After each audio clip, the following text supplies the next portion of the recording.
Welcome to Across the Park podcast, the only place you can hear banter and debate from both sides of Stanley Park, whether it be blue or red. Sponsored by Their Clothing, Camper Kings UK, and affiliation with BetMate.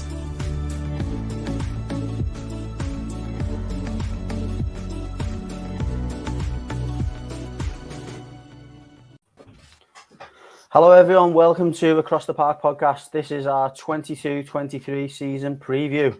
Hope you've all enjoyed the summer break. I'm feeling quite refreshed, mainly because I'm on holiday at the moment, but hopefully you're all feeling refreshed and hopefully you're happy to hear our voices again.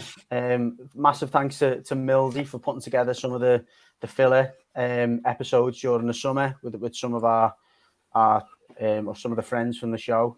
Some really good episodes up there if anyone wants to check them out. They're on our YouTube.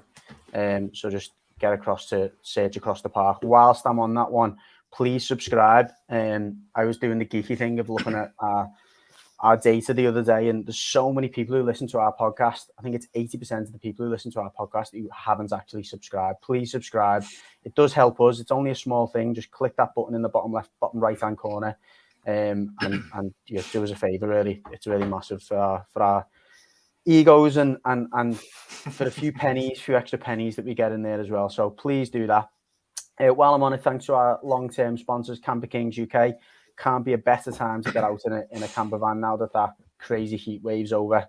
I wouldn't have fancied being in a camper van during that time, but now that it is and we're back to normal British weather, brilliant time to get out in a camper van, get up to the lakes or get down to North Wales. So massive thanks to them. Their Clothing have got 70% sale on at the moment, so get across and take advantage of that sale. Right, as Terry used to always say, let's get right into it. First, lads, obviously, as I touched on before, it's been quite a long break away from not only the podcast, but from football as we know it. How's things been going for you guys? How have you found the break? Loved it. Absolutely loved it. As you know, Judgy, I aged about 10 years watching Everton last season, if that was even possible. I think many Evertonians I speak to will agree. I think we were just ready for the end of that season. That Crystal Palace game was just the emotional roller coaster of having that pint at half time and staring into the abyss, excuse me, as we said on the 24 years podcast, to then have that night that we had where we come back. And then the Arsenal game was a bit of a write-off, wasn't it? We were all just hoping Liverpool didn't win the league on that Sunday. And it was a nice way to end the season to be an Evertonian. But I don't know about you, but I was definitely ready for the break and I've enjoyed it. 2 minutes, 50 seconds it took him to mention we didn't win the league. 2 minutes, 50. I'm here all season, Gary. I'm here all season. Yes, similar, Millsy, to be fair. It was a tough old season for a number of reasons. And I'd like to say that the pre-season has brought us loads more optimism, but we'll get onto that later on. It hasn't quite been the case. Reds? Yeah, it's similar, to be fair. I was quite happy for the break. It was a very, very long season for us. As played every single game, and for the end of it to work out how it did. I know we come away with 2 trophies, but to lose the 2 biggest ones in the last week of the season, it was a bit of a mindfuck, if you don't mind me saying. You must have saved a few quid this summer as well. You must have been skint come May, because like you said, it was a long season. You used to be going to most places, weren't you? Absolutely skint, yeah. Still paying for it now, I think. But yeah, long may that continue, though. I hope we do it again this season, and I'll be more skint at the end of next season. But yeah, it was a good time for a break for us. You know, it was the few weeks off that we've had, and not have to, you know, worry about, are we going to do this? Are we going to win that? Is City going to win that game? And it's nice to have the break, but absolutely can't wait to get back into it now. Yeah, and that's it. I mean, you know, I echo what Gary said, really, but then you have that sort of break, and then I think there was still a little bit sort of hanging over us, wasn't there? It's like, you know, what's happening with the transfers? You know, looked like Mane or Salah or maybe even both were going to go, and it turns out it was Mane who was going. Then obviously, you know, we still hadn't resolved the sort of Salah contract thing, and I think for that to all be done and dusted now, and then for us to make a bit of a statement and, you know, go into the market in a big way, get someone who's basically seen as one of the, you know, the top talents in Europe, and add him to the roster. I think that's, you know, give everyone a little bit of a boost, doesn't it? And I think, you know, just watching the pre-season games, you see the way like Salah's being playing, it feels like a little bit of a weight come off his shoulders a little bit, and he's a bit more well rested and stuff, because just didn't look quite right, did he? You know, I think he only scored 4 goals after March, didn't he? At the back end of last season, so he looks like he's a lot fresher. He looks like maybe now that the contract situation's sorted, he's a bit more clear and more fluid, and yeah, and raring to get going again now.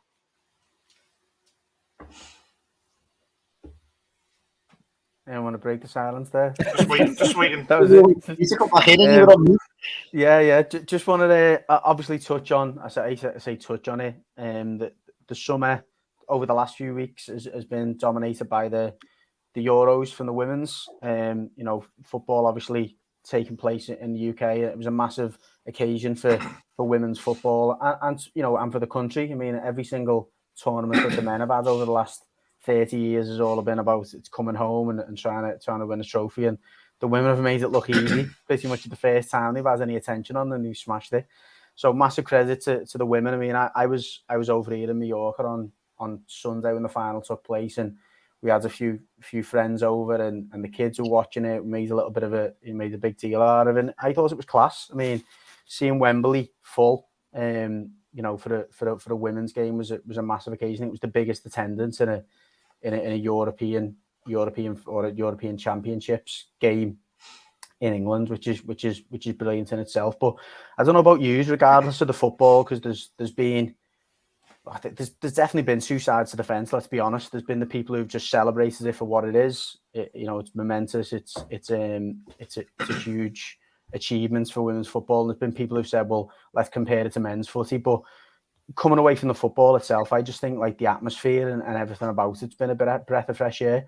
You even listened like within the first few minutes of the game, you know, like the way you have that kind of cheer or that roar, you could hear so many more children in the crowd, which I thought was great. You know, like I think at times, regardless of the, you know, the football aside and whatever, I think that the atmosphere at times in footy grounds can be quite hostile, and at times you do feel a little bit uncomfortable bringing your kids. I mean, I've known myself bringing my daughter, and now in the next few years, hopefully I'll be bringing my son.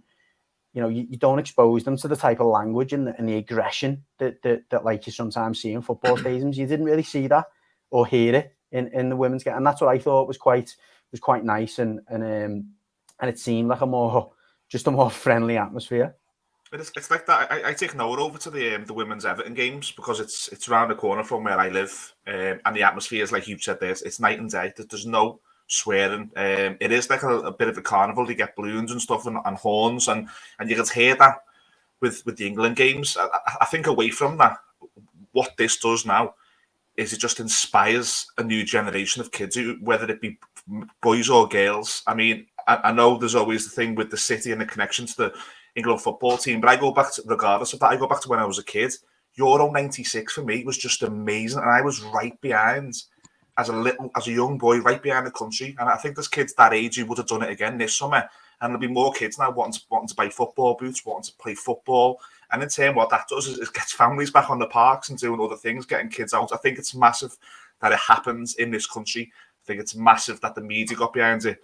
The standard of the game, it's still improving. It's a way away from what, you know, some men's fixtures. Like if you watch the men's Champions League final, for instance, against the women's one, there is going to be a difference in class. But I think at this juncture of where that women's game is, you've got to remove yourself a little bit from that and just appreciate it for what it is. And it was just a real fun tournament, and it was a real fun Sunday in my house when they won. Yeah, I think you're right. I mean, you can definitely tell with the atmosphere that it is more jovial and more relaxed, and it is probably more family based. And you know, that's a good thing, isn't it? As Millsy said, he takes his lad to the games and stuff, and you know what I mean. If families are enjoying it more, great, because Judgy's nailed it there. Like sometimes, you know, football matches are hostile, and to be honest, I think football atmospheres over the last couple of years getting even more toxic than you know they were in the 2000s and stuff. Just I don't know, we've seen more like people invading the pitch and stuff, haven't we? I don't mean like you going on at the end of the game. I mean like we've seen players be assaulted on the pitch and stuff. So you know, there's definitely a sort of bit of a slide back to that sort of the dark days of the football crowd. So you know, I think you know having families having you know outlets where they can take in a more safer environment is definitely better for the game. And yeah, fair play to the women, you know, going and winning it. I think you know I won't make any bones about it. I don't really enjoy watching it. I just don't think the standard's quite good enough for me to enjoy it. But you that doesn't mean I don't want them to go and win it. And the ladies who are playing and the kids who are watching it obviously absolutely do enjoy it and love it, and more power to them. You know what I mean? It makes me laugh that I don't really watch it like England games full stop, the men's, you know what I mean, as we know on this podcast. But it makes me laugh that the women, we host it in England and the women go and win it before the men win it, which just there was a boss tweet. I seen a boss tweet. I don't know who it was. It was a female supporter on our Twitter, and she just put up, "If you want a job doing, go and do it yourself." Yeah, fair point. So no, fair play. You know what I mean? And I think it has been. It probably gave, I think people in this country need something like sort of, a good story to sort of get behind and a feel good story. And I think, in fairness to them, the Lionesses have provided it, really, haven't they? Because look around and everything else is miserable at the moment. So a little bit of a bright spot in an otherwise miserable sort of period. So yeah. Yeah, amen. I could only really echo what Teddy said. I don't really pay attention to any international football, whether it be men or women. But I must say, I did turn it on Sunday. I did put the final on and thought, I'll be a glory hunter. I'll watch it at the end. And yeah, do you know what? That first goal, Jesus Christ! Don't see many of them goals in the Prem. Never mind a women's game. It was class. The ball from I don't know if she's centre back or defensive mid or whatever, but the ball was unbelievable. And then the finish was class. Yeah. No, and I think I said that in our group. I said, anyone who's got any doubts about the quality at times in women's football, look at that finish, because you'd be proud of it, of any player, and any player in the world would be proud of that finish. But no, I think the quality of men's football. What's that? You'd be proved right. Exactly. How long's that took? For 11 minutes. Yes, get it in there. Well, anyway, back to matters at hand. Just to underline, massive congratulations to the women. And as Millsy put so quaintly there, I think it's a really, really good opportunity and a good springboard for them and for everyone in football. So back to matters at hand, because we are across the park podcast that Terry just reminds us. Let's touch on obviously the pre-season for both teams. We're obviously not going to go game by game. We're just going to talk about generally the outcomes of pre-season, how you feel it's gone as a club, from a workout point of view, because that's what they are, the workouts, and how well prepared you think your team are for the season. So we'll start with the Blues, Millsy. I mean, from my perspective, I think the preparations haven't been fantastic on and off the pitch. The tour of America from a workout point of view, the manager made no bones about it. It was poor. It was somewhat embarrassing. Certainly to get beat by an MLS team 4-0 is nothing short of embarrassing. And he's also, he's not. He's made no bones about it that he doesn't think that we're well prepared off the pitch in terms of the squad. That's obviously livened up, or it's picked up over the last 7 days.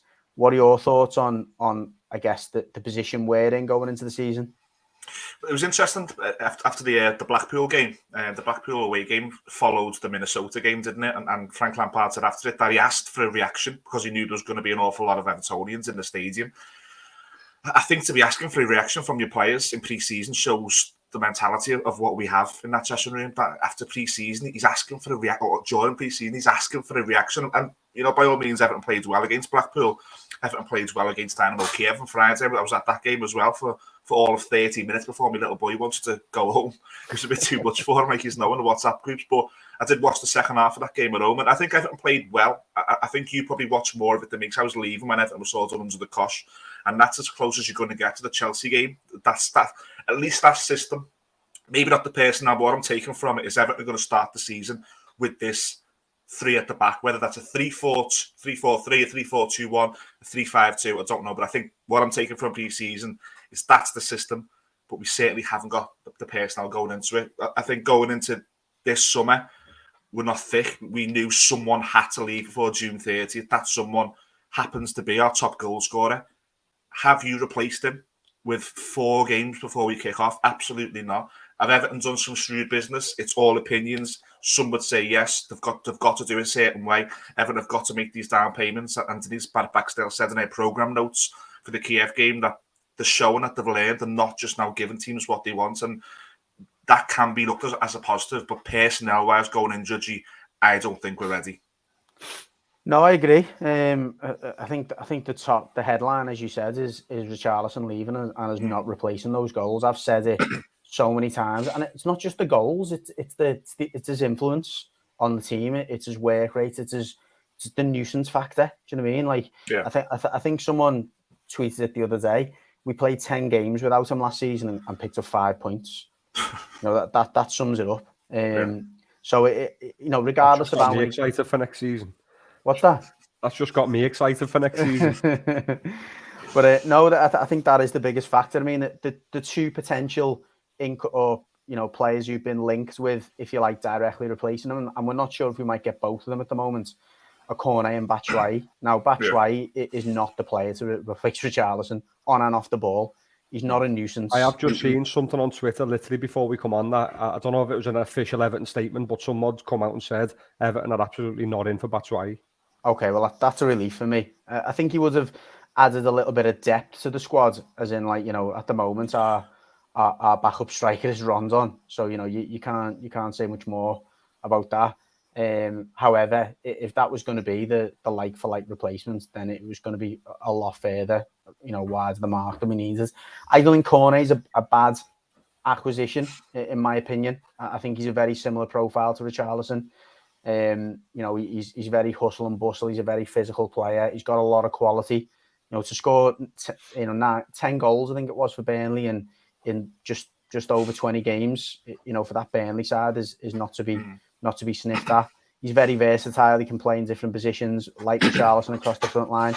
I think that's perfect for me. That it's been heavily rumoured that a lot of factors of that deal are done, but we just can't quite get to an upfront figure that Burnley are happy with. I think it's going to be one of them that if we can't, it's just going to be, I think, a last minute thing that we just pull the trigger last minute if we can't get there.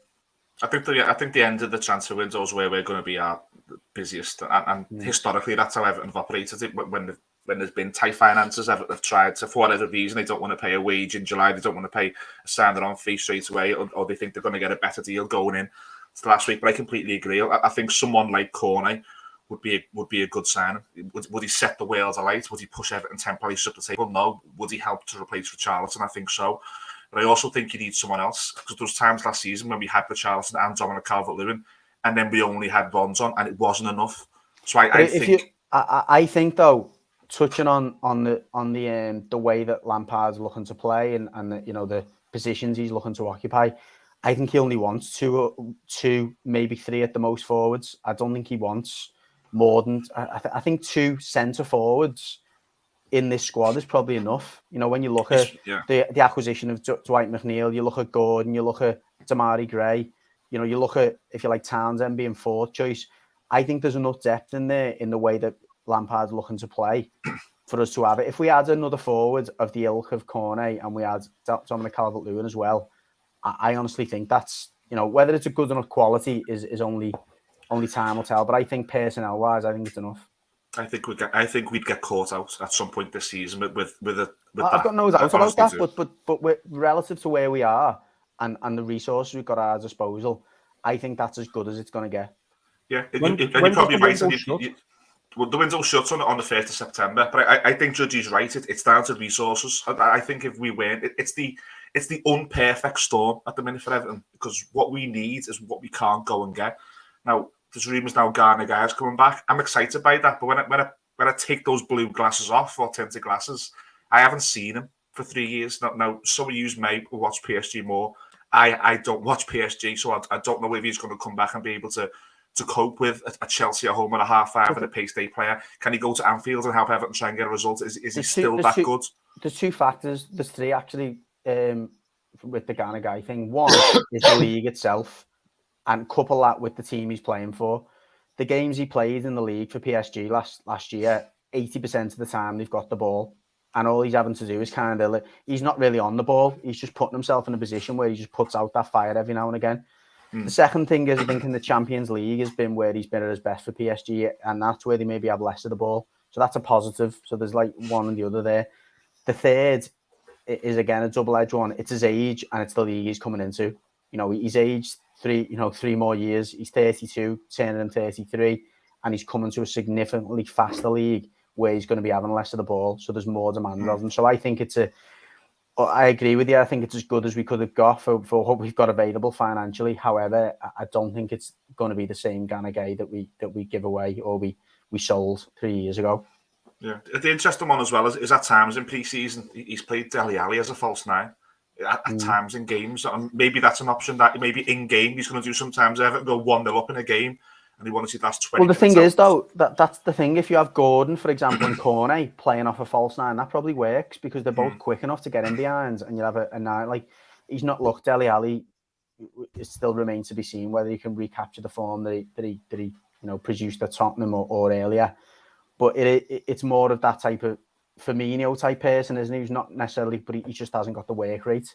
So he's not got long either. He's not got long because there's a payment due, isn't there? And I don't know how many games away. I think it's 20 games. They get 10 million.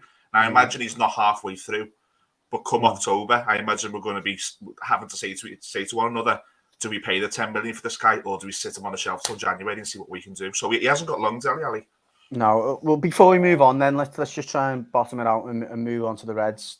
The couple of questions we're going to ask you is: one, would you be happy if the end of the window, the last 3 signings we made, which are the ones that are heavily rumoured, Gueye, Maxwell Cornet, and Ross Barkley, window closes? Are you happy with that, considering what we're working with? Look, I'm not going to be happy with that. No, but would I see it for what it is? Absolutely, yeah. Terry has a go at me all the time. The banter and debate that Mills wants a big name, that Mills wants these, and I do. I was excited by James Rodriguez. I was excited by Romelu Lukaku. I do want the best players playing for Everton, but I understand the situation we're in now. Does Ross Barkley improve Everton? Yeah. This is how bad it is. If Ross Barkley scores 3 goals next season in 38 games, he improves that midfield. That's how bad it is. So you've got to look at it for what it is. If Barkley comes in, he comes in. If Cornet comes in to replace Richarlison, us as fans have showed what a big difference we can make by being positive. So yeah, privately, well, and sometimes just before we go past that, though, you spoke about 2 players needed to replace Richarlison. If you've got Cornet, and let's make the assumption now, if we're going to be optimistic, that Dwight McNeil recaptures the form that he had a couple of seasons ago, because last season, by all accounts, based on his stats, was a bit of a one-off. The seasons before that, he's always had 8, 9, 10 assists or 5 or 6 goals.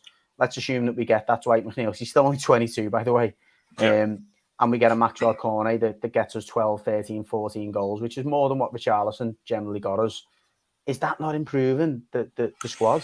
If the numbers you've just said happen, then yeah. But like you said there, Cornet's done it once. I mean, we've looked at McNeil's stats, and on paper, he doesn't give you anything. Now, we've seen something different in pre-season already with him in the one game, but if you look at that on paper, I'm not looking at Dwight McNeil to come in and really boost our numbers. This team, for me, lacks a number of things, and what we can't afford to lack next season is goals. We have not replaced Richarlison with Dwight McNeil. We need someone else. We need a goal scorer. No, that's what I'm saying, though. If Cornet comes in as well as him. If Cornet comes in and does what Richarlison did, then Everton haven't improved. And I can't go through that again. We need a goal scorer. I'd have been happy with, I know we haven't seen a lot of him, but what I've read about him, I'd have been happy, and I still would be happy if Everton can do something with Brozier. If you can get Brozier in to fight for the number 9 shirt with Dominic Calvert-Lewin and try and score goals. But we need goals before the end of the window. That's my opinion. Fair enough. Last one then before we go. And again, this is just a generally positive note. Tarkowski, what a massive plus he's been in terms of his leadership and confidence and that presence that we haven't had for quite some time. All 3 words there: presence, leadership, confidence. Yeah, and confidence is a big thing. How many times have we seen Michael Keane have a bad game and we've said to each other, that's him gone for 8 weeks now, he won't get over it, he'll be up all night thinking about that bad game. Yerry Mina, for as great a centre-half he is, you can't rely on him, so therefore he's not a leader on the pitch. So if you can get Tarkowski, if you keep him fit, he looks already to be a really good signing. He got the assist in against Dynamo Kiev, which we've not had for a while from centre-half, playing the ball through. One of our kids, Stanley Mills, had a bit of a ding-dong in America, and he was right over there saying, come to me, stop fronting our kids, come to me. He looks like a leader, and if we're not going to be playing Seamus Coleman a lot this season, then we needed that to come in, didn't we? Yeah, definitely. Okay, so moving on Have to the Reds then. Have you brought any other defenders in, or is it just Tarkowski? Left back on loan. Yeah, so that Ruben Vinagre or whatever. Vinagre, He was at Wolves. He went to Sporting Lisbon. We've got him on loan, and then to a certain extent, Patterson is, because he only played one game and done his ACL or whatever. From Rangers. He's fit again. So, and you know what? That's again, I don't want to drag our section any longer, but that's not to be underestimated. We made this, it was from a financial point of view, it was one of our biggest signings last season, and we didn't really get to see him due to an injury. He's got a lot of promise, and I think in pre-season to a certain extent he's shown, particularly in that Blackpool game and at Kiev as well, he looked like a player that can give us maybe the legs that the Coleman hasn't got anymore. But anyway, over to the Reds. Teddy touched on obviously the most significant signing of Darwin Núñez, and he's had a pre-season which you'd expect for a new signing, but the game against Man City certainly shown what he can offer, and for me, I looked at that signing, and particularly the way he was against Man City, and he looked like the type of player you've been craving for years. Someone who can really dominate that box and give you that like different dimension of you can go long to him, can't you? Yeah, I think there's always been. I wouldn't say it's a criticism because we score so many goals with our forwards that we've got, but there's always been a little bit of a criticism that when we come up against really sort of low block teams, we don't really have a plan B. Like something else that we can turn to. We've got brilliant delivery from the likes of Trent and Robertson, but generally we don't get to the byline and put balls in, or we don't look to to put balls into the box from deep. When we have done it is when we've looked like we're panicking a little bit in a game and we're throwing aimless balls, into the box, like a bit like what we done against Spurs when we were drawing against Spurs, toward the back end of last season, where it just feels like we don't really have that sort of person, that target man. If you're gonna do that, I think Mane going looked like, and it will be a big miss. He's a brilliant player for us, absolutely class, but bringing in someone like Núñez, a young, physical, very, very quick player who looks like he's got an eye for goal, gives us that different option. Add him to what we've already got with the likes of Salah and Jota and Firmino and stuff, and it feels like a bit more of a rounded attack as opposed to 3 or 4 players, and Diaz, 3 or 4 players that are all very similar. So say the thing is that the Diaz signing in January, that to me feels like that was meant to be done in the summer. Only Spurs made a move on him, so we had to make our move and get him. So he was. I think we always knew that Mane was going by the looks of things. So they've got Diaz in when they did because of Spurs, and then that's opened the door for another big sign. So that the fact that Núñez has come in as well, they were probably meant to be our 2 big signings this summer. They've obviously been looking at. They haven't just made a knee-jerk reaction to sign him. They've obviously watched them and liked them and wanted to get him. So I think we've always planned for Diaz to be Mane's replacement as opposed to it being Núñez. And Núñez has come in to, as you've been saying here, give us that different dimension. I think what you were referring to before is the fact that Firmino's been our main number 9 for years. And as good as he's been, the job that he's done, we've always said he creates the space for Mane and Salah. He's been linked away, isn't he, with Juventus? Firmino, yeah, but he's come out and rubbished it himself. Okay. Yeah, he's come out and said he wants to stay at Liverpool, and Klopp's come out and said that he wants to keep him as well. He's got a major role to play. So, yeah, I don't think he'll be going anywhere. But yeah, Firmino's rolling in for Liverpool, and Millsy's always laughed at it and stuff. But it wasn't really to get goals; it was to link the midfield to the attack and to create the space and link up with them to the 2 wide forwards. I'm learning not to laugh. Trust me, this podcast is killing. Since this podcast started, it's been hell. 2018, we started this. It started so well for you as well. The last week of last season, that was me done. Everton getting relegated, you winning the lot. That would have been me walking away. I'm learning not to laugh, my friends. Don't worry. I think I'd have walked away from footy if that had happened. That'd have been it. You can't go any better. So what? You're talking about your pre-season. A sidebar here. You might not agree. I feel like your pre-season has gone on forever. I think ours has been a bit short, but yours feels like you're playing all the time.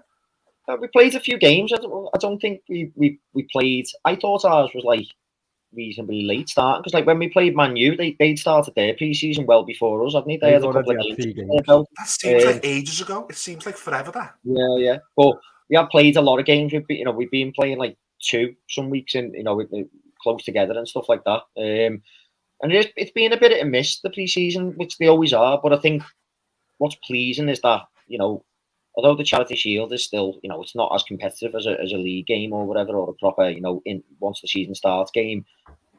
Going against City, it's always going to be a contested game. You know what I mean? And it's probably the most aggressive Charity Shield game there's ever been. Yeah, but that's what I mean. But like, it's like getting stronger towards the end of your pre-season is what you want to see, and I think that's what we saw against City. Do you know what I mean? And even though it's not a massive thing, the Charity Shield, it still strikes a bit of a psychological blow. You know what I mean? That like we're basically saying to them on the day, we're still here. Do you know what I mean? When we play against you, there's as good a chance as us beating you as you beating us. And I'll be honest, I've not really watched pre-season that much. I don't really tend to watch it because for me it is all about. It wouldn't bother me if we lost every pre-season game because it's all about fitness. It's not a big deal, is it? You could lose every single game as long as you're ready and prepared for that first game of the season. That's all that matters. The first one I watched properly for the full 90 minutes was the City game. And that's just because it was the Charity Shield. We were playing City, and that's the one before, or the main one before the season starts. It was fireworks by yours, wasn't it, Terry, for the Charity Shield win? It was Terry.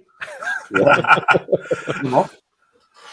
I've seen some great shouts. You know, like Klopp's won the lot. I've seen it all, and I take great pleasure in just sending a picture of Moreno in that Europa League final in 2016.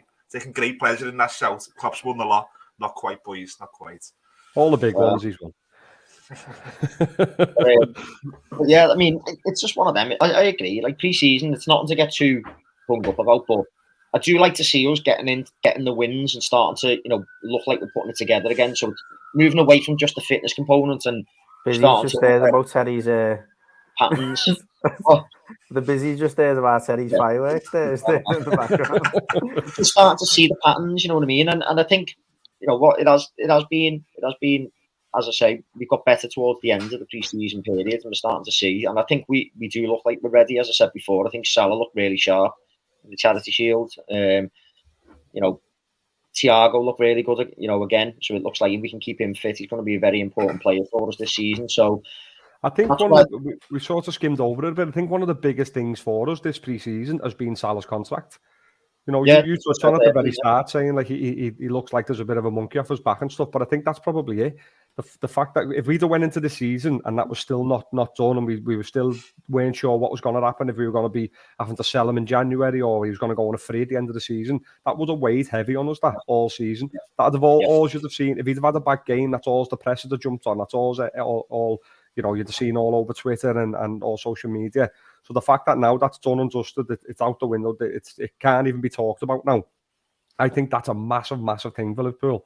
And the fact that you've seen, as you're saying there, you've seen in the Charity Shield, he looks sharp, he looks keen to get going again. And I just think that was probably potentially even bigger than bringing Núñez in, because to have Salah at the level that we know he can be at is imperative to how we play.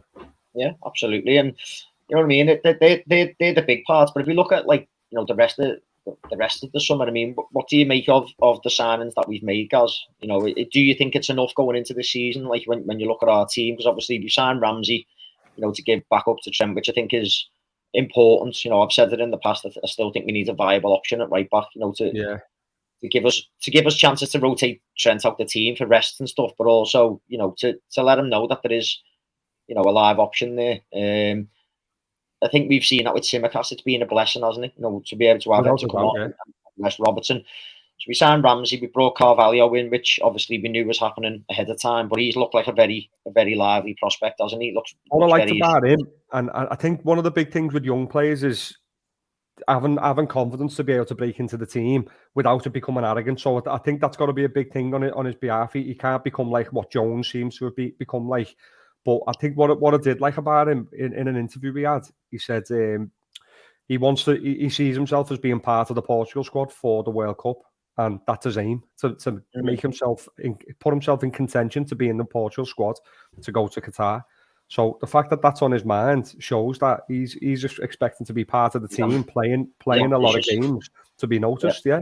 So for me that's a big thing as well. If he's coming in that confident, and you know, if he can start well, it can only be good for Liverpool. And what we've seen of him He looks confident. He looks like he always wants to go forward. He's not scared to have the ball. He's not scared to run with it. I think it could be a great addition. Yeah, I think he's looked good in pre-season. You know, he obviously, the instant comparison is to like a Coutinho, isn't it? Because he plays the same sort of way. He's got the same sort of stature. He's got the same sort of haircut and stuff. So you just see like you see him like a little Coutinho, you know, in that same sort of place. But I think he has. I think he's looked really sharp, you know, and it looks like Klopp sort of will give him opportunities, I think, in the season. Well, another big compliment to him as well, as Klopp said, he doesn't know where he's going to play him because he's got that many attributes. He's got that, he can play in that many positions. He's still trying to work out what his best position is. So I think for us, if he's going to be able to come in and cover like the front of the midfield three, or he can play along the front three, that's just, it's great to have them options, especially if, you know... Yeah, it's the same on the other side, isn't he? You know what I mean? He can play that sort of right channel. He can play a little bit as the advanced midfielder. He's got that sort of, that side, you know, that side to his game as well. Yeah, and you know, absolutely peaked there. You know, we have peaked as a podcast. Comparisons to haircuts of old players. Us. Is that why Darwin Núñez is being called Andy Carroll, is it? Or just because he's not that good? Oh, you're going to ruin that. I can't help myself. I cannot help myself. Derby's in fucking 4 weeks. Oh, yeah, Andy Carroll's not that good, Mills, and he still ruins our... Yeah, knocked you out the FA Cup. Yeah. Can't help myself. Yeah, you have him now. You don't worst enemy, Mills. But no, you know, so I think them, as you say, having them options is definitely options up front and options, you know, in and around the attacking sort of areas on the flanks is definitely welcome. But I think a big story of the summer's been Klopp, hasn't it? Because he's been saying, you know, he's disappointed the way people keep saying we're light in midfield. But yeah, I think he's doing his best to sort of give a bit of air cover to the midfield there. I mean, let's be honest. I think the links to Jude Bellingham, we know that we're looking for, you know, a proper prospect to come into that midfield. I'm looking at our midfield and I'm still thinking that's the worry for me, the area that I am a little bit worried about. But I think what we've always seen with Klopp is he's never gonna bring in a stopgap, is he? If he's going to play, if the rumours are right and we are going to be in for Bellingham and we're looking to bring him in next summer, he's not going to bring in someone just to keep his space warm. You know, I think the fact that we were in for that kid, I only want to try and pronounce his name, the one who went to Madrid. Chouameni or whatever his name is. That's why I didn't want to try and pronounce it. But the fact that we were in for him, I think him and Bellingham are sort of similar players, aren't they? So I am expecting, and I think I will be disappointed if we don't manage to get the Bellingham one over the line. If not now, for next year, very early on next summer, because it is exactly what we need. We need a young player who's got that sort of. He's like the big name, and he's the one that he's most sought after. If we can bring him into that midfield next year, then I can sort of forgive not trying to strengthen in the midfield areas this summer, because. But it's just whether you think, you know, this summer, like this season, I get what you're saying, and I agree with Bellingham. You know, I absolutely do want us to sign. He's world class talent, and he can be your centre mid for 10 years. You know, he's that age, but we still got this season to contend with. And looking at it, I think Henderson, Thiago, Fabinho on paper is our start midfield three, and rightly so. You know what I mean? I've got no issues with that. But if we're being honest, you know, Thiago picks up knocks. Henderson has been getting his game time managed last season. You know, he does pick up knocks and he's been getting rotated. Behind that, we've got Milner, who's 37. We've got Kate, who you know, he's effervescent, Milner, but let's be honest, he's 37. You know, it's like you've got Keita, who picks up a lot of knocks. He's actually had a good pre-season and he ended the season well, but I'm still not 100% convinced. And then you've got the likes of Oxlade-Chamberlain, who's now injured. He's out, you know, for potentially 3 months. You might as well forget about him. He's finished. And then you've got the likes of Curtis Jones, who I'm still not convinced about. Yeah, I don't like him. I just don't think he's quite good enough to really say, if we had to rely on him for 20 games in a season, I'd be very, very worried. You know, like in terms of... if you look at the start of last season, though, Harvey Elliott was getting played ahead of him. You know, I think Harvey Elliott's definitely in front of Curtis Jones, so you're looking more to him to take them roles. But even then, he's a kid, and it's a big expectation to expect him to come in and play. Isn't it? By no way am I comparing him to him, but Gerrard came in when he was a kid, and Gerrard absolutely set the world alight. So you don't know until they get the opportunity. Do you know what? Do you know what I will say? I think Harvey Elliott looks different. He looks like one of those, like. Not I don't want to say 1 in a million, but you know, but he's got himself so much confidence, and and I think he's ready. Like, And this I honestly do. Carvalho, we don't know about this Carvalho. Like I'm saying before, if he's saying he's looking to get in the Portugal squad, he's obviously expecting and probably being told that he's going to get good game time. Otherwise, he wouldn't be expecting that. Let's remember Carvalho as well. Though. He was one of the best players in the Championship last year. Yeah. He's not. That was Elliot when he was at Blackburn. Yeah, exactly. So these are two players that have done as much as they can at that level below. They'd be too good for teams. You know, they'd be too good for the likes of us. So I don't think they're to be sniffed at them too. It's not that. It's just that when your backup options are both young kids, it's you know what I mean. It's like I just want. I guess you're comparing it to like your Chelsea's where their backups are Pulisic and players like that, and maybe just City, just a bit more seasoned. You know what I mean. And you look at City's midfield, like their backup options, like Gundogan. You know what I mean. It's like he comes into their midfield, and they've got Calvin like Phillips top draw options in that midfield. So I still think it's the area that I'm worried about. I think we're going to need a little bit of luck with injuries in that midfield if we're going to go all the way. And that's the worry for me, is that if we didn't, because we didn't, or doesn't look like we're going to get the Bellingham thing over the line this summer. It's one of them. Is I just don't want us to be relying on like having a perfect injury record, you know, to get away with it. And that's to just make sure we give them an extra puff of the inhaler.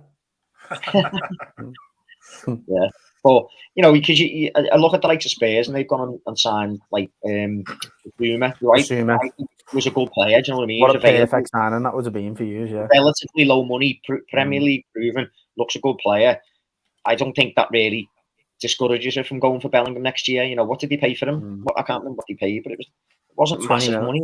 I think it was 15, 16 million up front, rising to like 20 odd. That type of signing, I think, would have been like a clever one to make, I think, in the summer. And then, you know what I mean, you've bolstered your options and you haven't really blew your budget, you know, so that if something else I'd say with that though is, mate, who's to say that we weren't in for them? Who's to say that we weren't having talks? But Tottenham are offering them first team football every week, and we're offering them your Fabinho's backup. We just never. We were linked with them previously, but we were never linked with them this summer by any. I hadn't seen it really.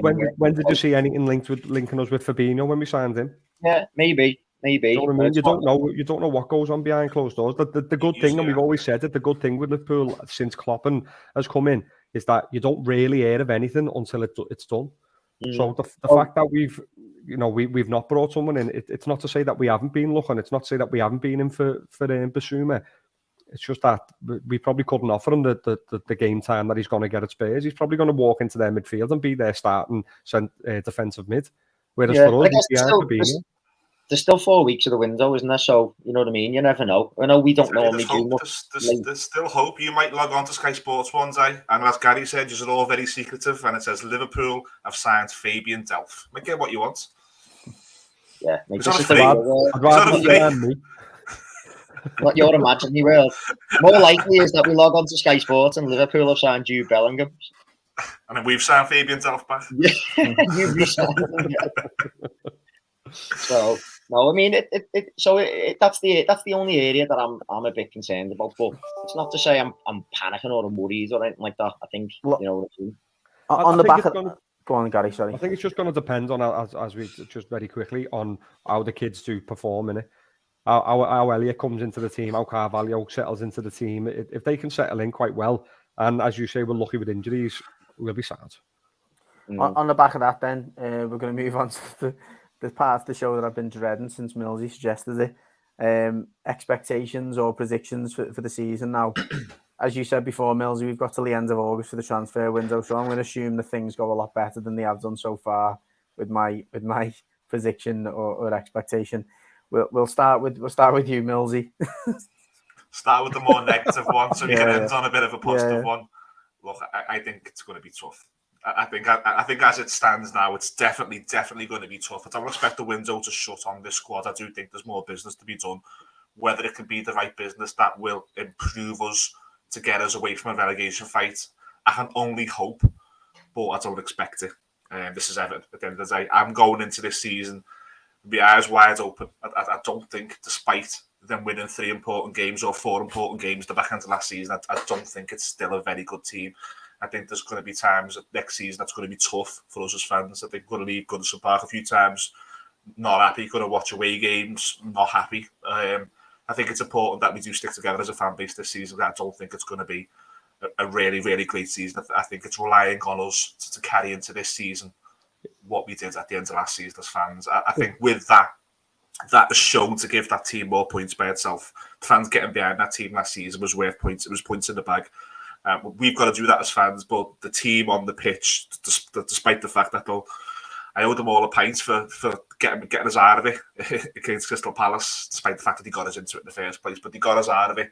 I'll forever be indebted for Everton not to have gone down last season, to the group of players who did that for us, but I can't expect any more than around, at best, bottom half mid-table from that team. If the window shuts with what Judgy said, that them 3 players that are rumoured to come in, you're taking 15th now? I think I've never come on and say I'd take anything, because I think it's just a rod for everyone's back who says that. So I'm not going to get into that. But I think the position you're saying there, I wouldn't be surprised if Everton finished around there next season, even with Cornet and Barkley. I can't disagree with a lot of things you've said, to be fair. I think that the couple of factors for me which give me a little bit more optimism, and when I say optimism, it's optimism that we won't be in a relegation fight. That's, I think, the general backing that the manager and his team have got, it seems, from the players. The amount of times, even over a short period, that they've responded, which is the word, to his kind of criticisms and the way that he's gone about it. I think the fan base being behind the manager is a factor. I think that the fact that we've got a young team, and I say young team because you look at, let's go through them: Patterson, Godfrey, Michalenko, Gordon, Dwight McNeil, Dominic Calvert-Lewin, all the other sides of 25.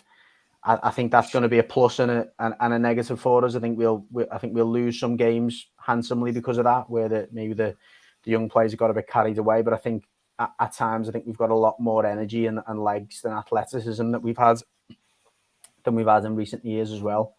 I think we've got, if you can get the best out of, McNeil, if Cornet comes in and does well, if we see a better Dele Alli, an improved Dele Alli, if we see Calvert-Lewin back to the way that he was a couple of seasons ago, I think there's far more goals, despite the fact that we're worried about that without Richarlison.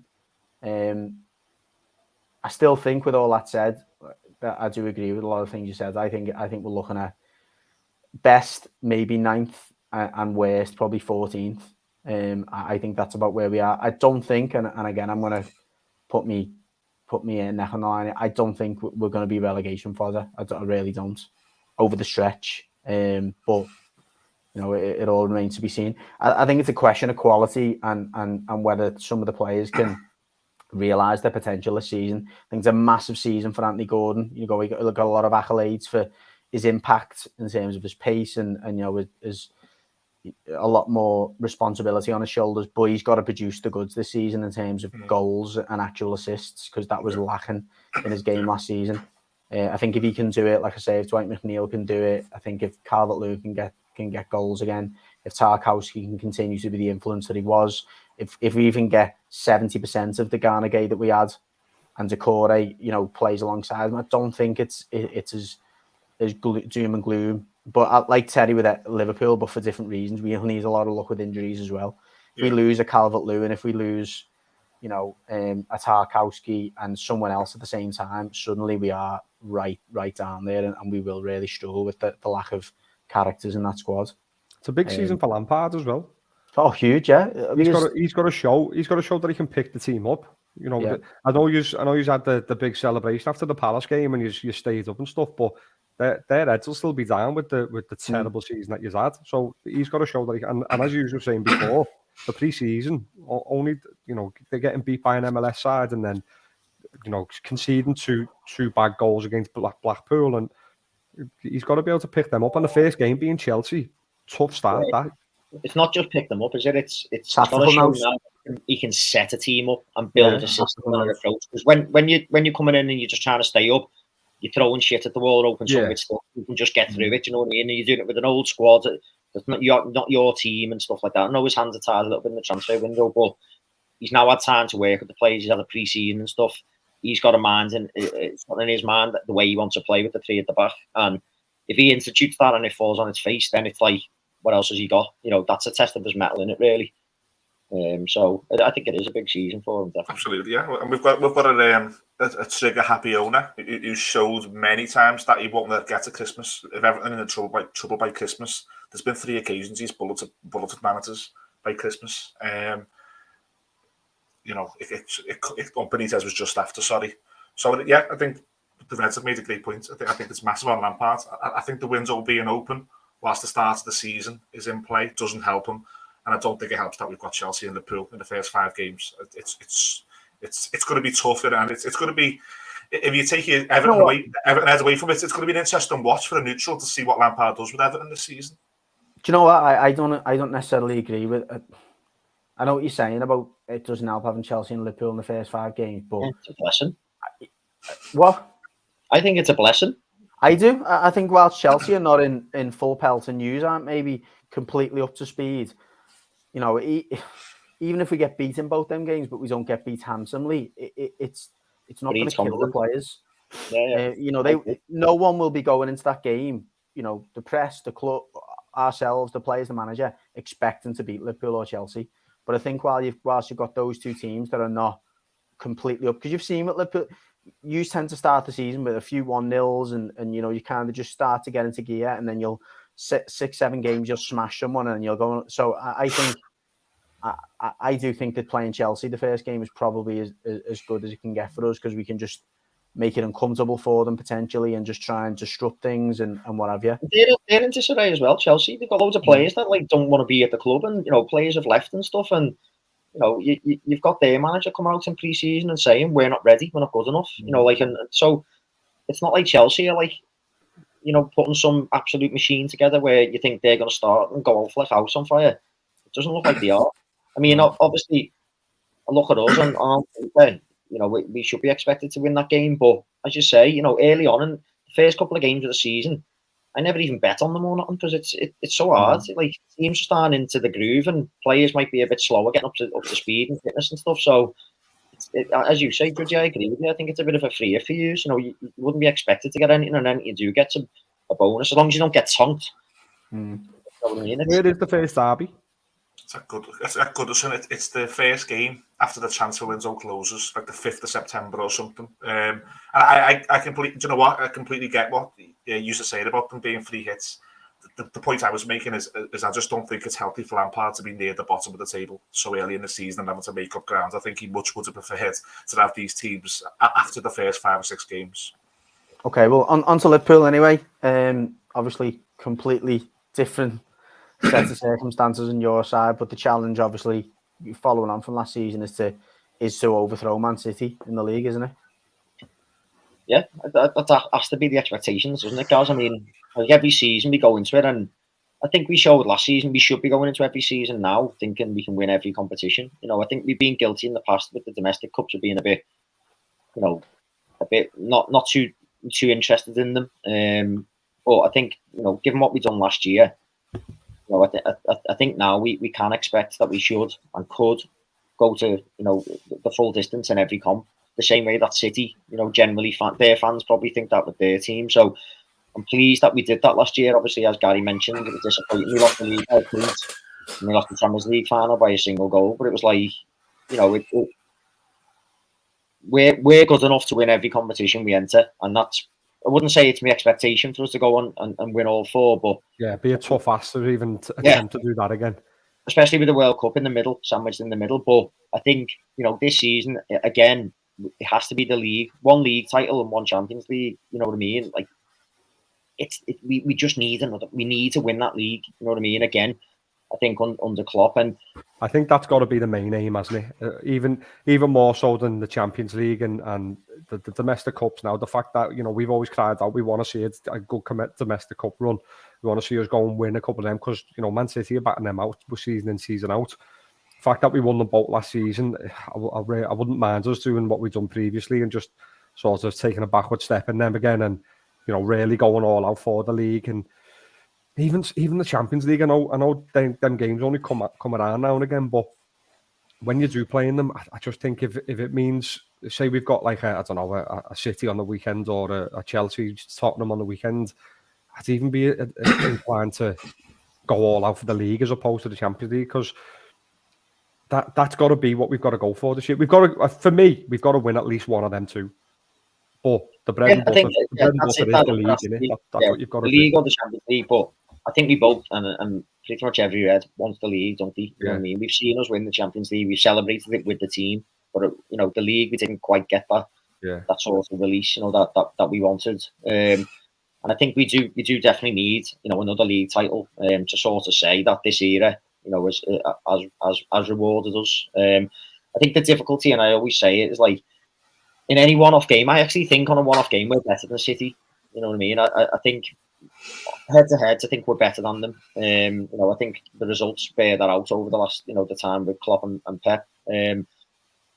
But the league, being that it's a 38-game season, that squad depth is so important. You know what I mean? That's where it tells, and that's why we keep maybe sort of coming up a little bit short. Is that they've just got that richness of squad to rotate players in that we just don't quite have. And you know, I think having a bit more of a dynamic option up front, as we've said, it will help. And them sort of turning them draws into wins that we had last year, because we only lost, I think it was 4 games all season in all competitions, wasn't it? And you know what I mean? And to not win the league and not win the Champions League in that circumstance is like, but it does come down to draws. You know, them games where we just never quite got it over the line. And I think having them different options up front, hopefully we can start to put that, you know, them draws, to turn them draws into wins. And I just want us to start well. I think when we won the league, it was on the back of us just going off like a train and winning everything, wasn't it? Like all the way and right through the Crimbo period, where it was just, we were uncatchable. And I think that's what we almost need to do, is have a really, really good first half up to that World Cup. You know what I mean? And let City chase us, because I don't think that really suits them. They prefer to get ahead in games and in the league, and then, you know what I mean, do what they need to do. And I just want them chasing us. So we'll see what happens. Go on then, predictions then. Me and Millsy will put our necks on the line quite easily. Yeah. Really. I'll say we'll win it. We'll win the league. Yeah, I fancy us this season. I do. I think the way we responded last season, you know, given how bad we were the season before with the defence and we lost all them games at home and stuff, I think we do. You know, we seem to get better every year. So why wouldn't I think that we can go and win this Premier League this year? So yeah, I'm hoping we win it. Fair enough. No, in years gone by, I might have sniggered or as a little bit of a cheeky remark. But can't believe how quiet Millsy is. I'm certainly not throwing stones in the glass house that I live in. But yeah, thanks everyone. We just wanted to obviously get online before the season started. It's obviously been quiet in terms of live shows over the summer, but again, we have had some material out there, and we wanted to have a break after what was an emotional roller coaster for the Blues, and equally so for different reasons for the Reds. But hopefully you enjoyed it. Again, massive push on. Please subscribe if you haven't subscribed already. Quick click of the button helps us massively. And yeah, we'll catch up with you after the first games of the season this weekend, and hopefully get back to a normal routine of football and shows. Catch you all soon.